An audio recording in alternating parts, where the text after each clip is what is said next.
Washington mornings on the Mall. 105.9 FM. And AM 630.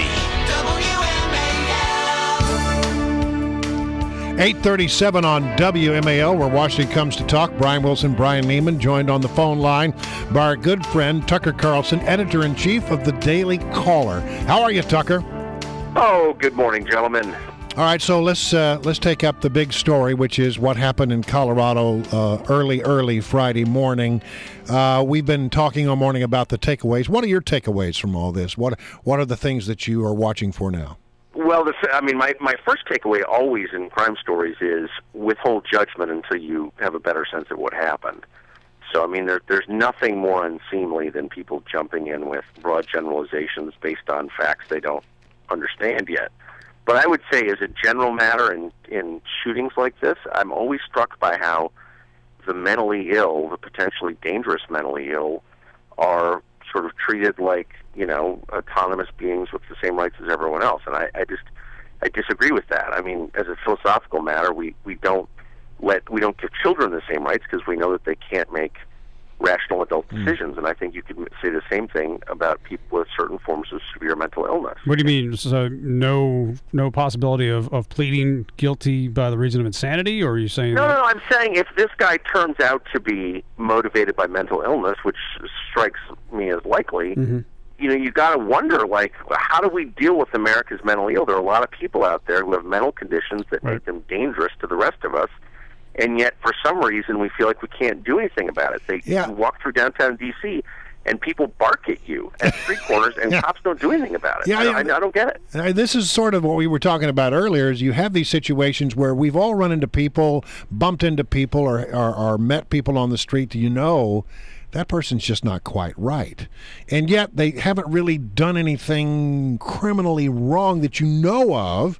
And so what do? You call police and say, hey, this guy gives me a bad feeling.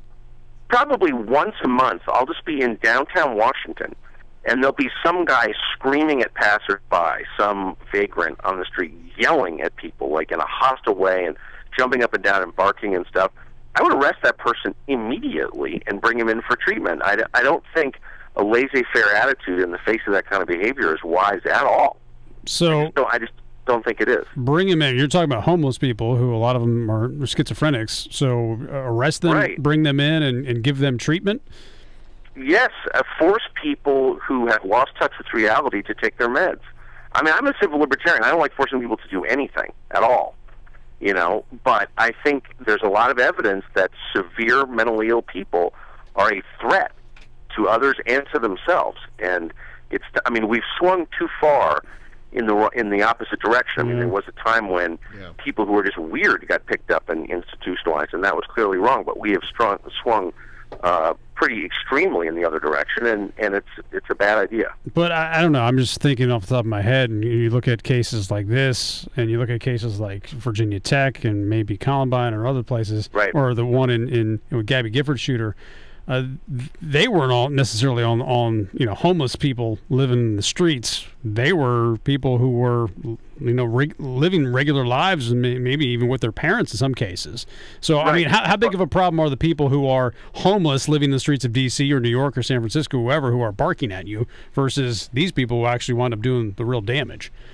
Right. Well, I would say that mentally ill people who live on the streets do commit a lot of crimes and do hurt a lot of people, actually. They do.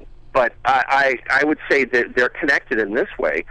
Take mental illness seriously. If someone is, cloistering himself away and acting really paranoid and saying, dark things about his future plans, I think that's worth taking seriously. Yeah. I want to turn the chapter because I know, unlike Brian and I, you are actually a resident of the District of Columbia. You have skin in the game. I'm a proud resident of a profoundly dysfunctional city. Well, it is. And the mayor says everything's just rocking along fine. And to pay no attention to the fact that election, which gave me the office of mayor, was a complete sham. What do you think?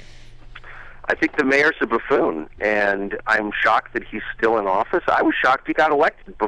In the months before he got elected, he said point blank, Adrian Fenty is part of a plan to expel black people from the District of Columbia. Now, that is a crazy bigoted conspiracy theory that is, in effect, a pander to crazy people.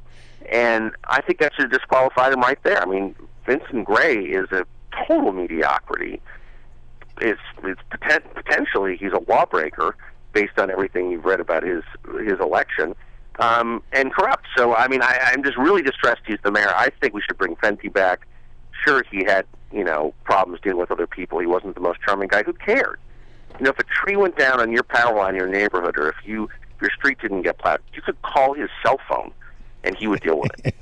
What do you do now if you have a problem? The only way to deal with the D.C. government, if you need a license, you need to get your car registration, you need inspection, anything, a building permit, is to hire someone. Basically, is to engage in bribery, is to hire someone to get you through the process. But I mean, has it really changed that much though in those 2 years since Vincent Gray was? Yeah, it has. It has changed. It has changed. Basically, the only thing, this all started because Fenty was making progress with the schools by hiring Michelle Rhee, right, and trying to see the schools as something other than a jobs program, and because the cab drivers hated Adrian Fenty, and so Vince Gray got the teachers and the cab drivers, and that kind of pushed him over the edge. Yeah, and now we find out apparently that the story we came across this morning suggests that they're giving unemployment benefits to people who don't deserve them.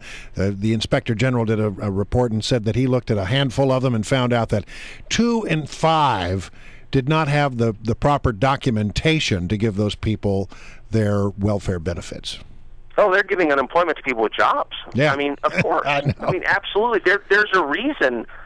I mean, do you know how much money is spent per D.C. resident by the district and federal governments? This should be the richest city in the world. Yeah, but it's totally corrupt and just dysfunctional. Mayor says it's all going well. Well, this is the only city I've ever known. What happened where they had a surplus but had to somehow raise taxes in order even though they had a surplus. Even though they had it just right. I live in the zip code that pays for the entire city and still can't get its streets plowed or its potholes filled. So yes, I feel the bitterness. But all that said, it's still a great city. Yeah. All right, Tucker. It's always good to have you on. Thanks very much. We appreciate it. Thanks, guys. Tucker Carlson from the Daily Caller. That's right. So the mayor is hanging around, and I don't think he's going to go away. I think he's going to be either forced out or there's going to have to be a recall. But he says, "Hey, I'm gonna stick it out until you force me out." So I don't see him leaving anytime soon. Denial. On his own, at least. Denial. It's not just a river right. in Egypt. It's also called the Anaconda.